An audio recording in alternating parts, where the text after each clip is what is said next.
Earlier in the day, tens of thousands of people flooded the streets of the capital singing, dancing and hugging soldiers in an outpouring of elation as Mugabe's rule comes to an end. In scenes reminiscent of the downfall of Romanian dictator Nicolae Ceausescu in 1989, men, women and children ran alongside the armoured cars and troops that stepped in this week to oust the only ruler Zimbabwe has known since independence in 1980.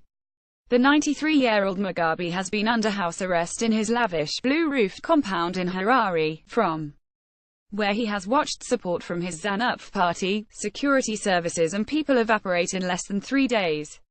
Emotions ran over on Harare's streets as Zimbabweans spoke of a second liberation for the former British colony, alongside their dreams of political and economic change after 2 decades of deepening repression and hardship. These are tears of joy. Frank Mutsindikwa, 34, told Reuters, holding aloft the Zimbabwean flag. "I've been waiting all my life for this day. Free at last. We are free at last."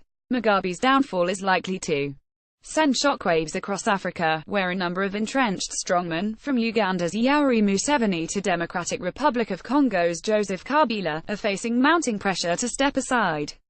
The Secretary-General of Zimbabwe's War Veterans Association, Victor Mtemedana, called on those at an anti-Mugabe rally to march on Mugabe's residence, and live television footage showed hundreds of protesters marching in that direction. "Let us now go and deliver the message that Grandfather Mugabe and his typist-cum-wife should go home," Mtemedana told the crowd in the Harare township of Highfield.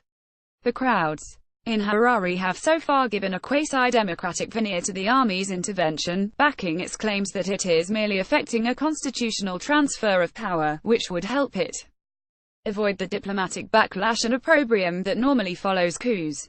No disgrace for some Africans, Mugabe remains a nationalist hero, the continent's last independence leader and a symbol of its struggle to throw off the legacy of decades of colonial subjugation.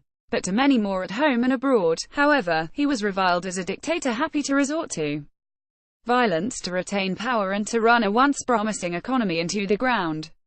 Although Mugabe has been digging in his heels in the face of army pressure to quit, he appears to have run out of road, devoid of domestic or international support.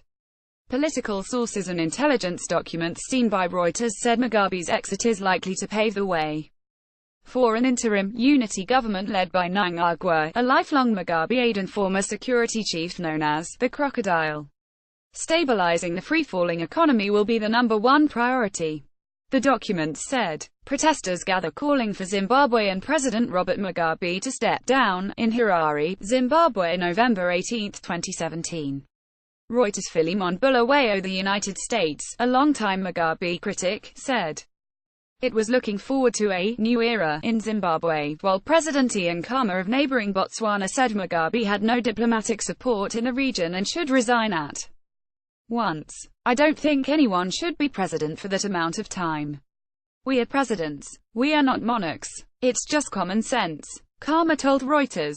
In a sign of the depth of his demise, Mugabe's ruling ZanuPF called on Friday for him to go, according to the Herald, the state newspaper that has served as a loyal mouthpiece for nearly 4 decades. ZanuPF branches in all 10 provinces had also called for the resignation of Mugabe's wife Grace, the First Lady whose ambitions to succeed her husband outraged the military and much of the country. To many Zimbabweans, Grace is more familiar as Gucci Grace, on account of her reported dedication to shopping, or, in the wake of the alleged assault in September of a South African model, disgrace. Mugabe's nephew, Patrick Chiwayo, told Reuters on Saturday that the elderly leader and his wife were ready to die for what is correct, and had no intention of stepping down in order to legitimize what he described as a coup. Speaking from a secret location in South Africa, Chiwayo said Mugabe had hardly slept since the military seized power on Wednesday, but his health was otherwise good. Stubbornly extraordinary scenes in Harare are indicative of the anger and frustration that has built up in nearly 2 decades of economic mismanagement that started with the seizure of white-owned farms in 2000, the catalyst of a wider collapse. The central bank tried to print its way out of trouble by unleashing a flood of cash, but that only made matters worse, leading to hyperinflation that topped out at 500 billion% in 2008. Post published in Featured.